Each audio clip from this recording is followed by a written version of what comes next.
Gila sih, dunia sampai heboh gara-gara Indonesia buka pasar gratis pertama di Gaza. Di tengah reruntuhan dan kelaparan, bendera merah putih malah berkibar di antara tenda-tenda pengungsian. Ribuan warga Gaza antre bukan buat cari uang, tapi buat ambil bahan makanan dan kebutuhan pokok. Semuanya gratis, hasil gotong royong rakyat Indonesia. Dari situlah nama Indonesia mulai dielu-elukan di tanah yang penuh luka itu. Pasar gratis ini bukan proyek kecil, bro. Ini hasil dari kerja bareng Basnas, Lembaga Kemanusiaan Indonesia, dan jaringan relawan internasional yang udah lama bantu di Gaza. Ide dasarnya sederhana tapi berdampak besar. Bikin titik ekonomi kemanusiaan yang bisa hidup mandiri, bukan cuma bagi-bagi bantuan sesaat. Lokasinya dibangun di Rafah, dekat perbatasan Mesir, biar akses barang lebih aman dan stabil. Yang bikin dunia tercengang, pembangunan pasar ini dilakukan di tengah embargo dan blokade ketat. Padahal banyak negara gede aja kesulitan masukin bantuan. Tapi Indonesia bisa, karena koordinasinya rapi banget. Mulai dari logistik, jalur diplomasi, sampai sistem keamanan relawan, semua disusun dengan presisi. Basnas bahkan nyebutin ada lebih dari 35.000 paket bantuan yang sukses disalurkan lewat jalur itu. Respons dunia langsung meledak. Media internasional kayak Al Jazeera dan The Guardian nyebut langkah Indonesia ini terobosan kemanusiaan paling berani dari Asia Tenggara. Para relawan dari Eropa dan Timur Tengah pun ikut bantu di lapangan, kerja bareng tim Indonesia karena sistemnya dianggap paling terorganisir. Banyak yang bilang, kalau bukan karena Indonesia, pasar ini nggak bakal bisa berdiri. Bukan cuma soal makanan dan bantuan, tapi filosofi di baliknya yang bikin banyak pihak kagum. Indonesia nggak datang dengan gaya penyelamat, tapi dengan semangat gotong royong. Konsep pasar gratis ini mengajarkan kemandirian, bukan belas kasihan. Masyarakat Gaza bisa memilih kebutuhan mereka sendiri, bukan sekadar nerima apa yang dikasih. Dan di situ, nilai kemanusiaan Indonesia terasa banget. Bantu tanpa pamrih, tapi berkelas di mata dunia. Tanggal 14 Oktober 2025 jadi momen bersejarah. Truk-truk bantuan berlogo Garuda akhirnya menembus perbatasan Rafah dan membuka pasar gratis pertama di Gaza. Di tengah reruntuhan bangunan, tenda besar bertuliskan Pasar Indonesia berdiri tegak. Warga Gaza datang berduyun-duyun bukan untuk menerima sedekah, tapi memilih sendiri kebutuhan pokok mereka. Mulai dari tepung, beras, susu anak, hingga obat-obatan, semuanya gratis. Yang bikin takjub, sistem pasarnya beneran rapi kayak minimarket.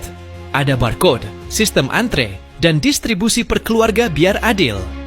Tim Basnas bareng relawan dunia kerja siang malam, nyusun rak, ngatur stok, dan jaga keamanan dari ancaman konflik di sekitar. Media internasional langsung ramai liput. Reuters bahkan menyebut, pasar gratis ini jadi simbol baru solidaritas Asia untuk Palestina. Di hari pembukaan, relawan dari lebih 20 negara ikut bantu. Ada dokter dari Turki, sukarelawan dari Jerman, dan aktivis kemanusiaan dari Mesir yang rela nginep di pos Indonesia. Mereka kagum karena semua proses berjalan disiplin tanpa rebutan. Bahkan, warga lokal sampai bikin mural kecil bertuliskan, "Terima kasih Indonesia, kalian hadir tanpa syarat." Itu bukan sekadar pujian, tapi pengakuan. Tak lama setelah pasar beroperasi, langkah Indonesia langsung memicu gelombang bantuan tambahan dari berbagai lembaga dunia. UNICEF, WHO, dan organisasi Timur Tengah lainnya mulai menyalurkan bantuan lewat jalur Indonesia karena dinilai paling aman dan cepat. Dunia akhirnya sadar, Indonesia bukan cuma pengirim bantuan, tapi penggerak solidaritas global di Gaza. Negara yang beneran turun tangan, bukan cuma bicara di podium. Langkah Indonesia di Gaza bukan cuma soal kemanusiaan, ini juga strategi geopolitik kelas tinggi. Di saat negara besar masih berhitung untung rugi dan cemas dikaitkan dengan konflik Israel-Palestina, Indonesia justru tampil sebagai kekuatan moral yang netral tapi efektif.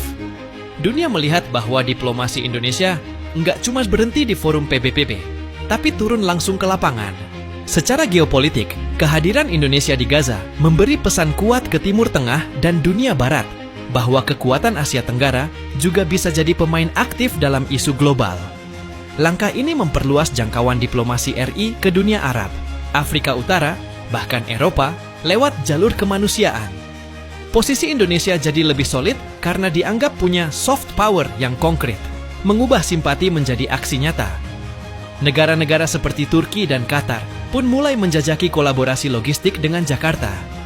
Dari sisi ekonomi, aksi kemanusiaan ini berdampak besar terhadap reputasi Indonesia di sektor bantuan internasional.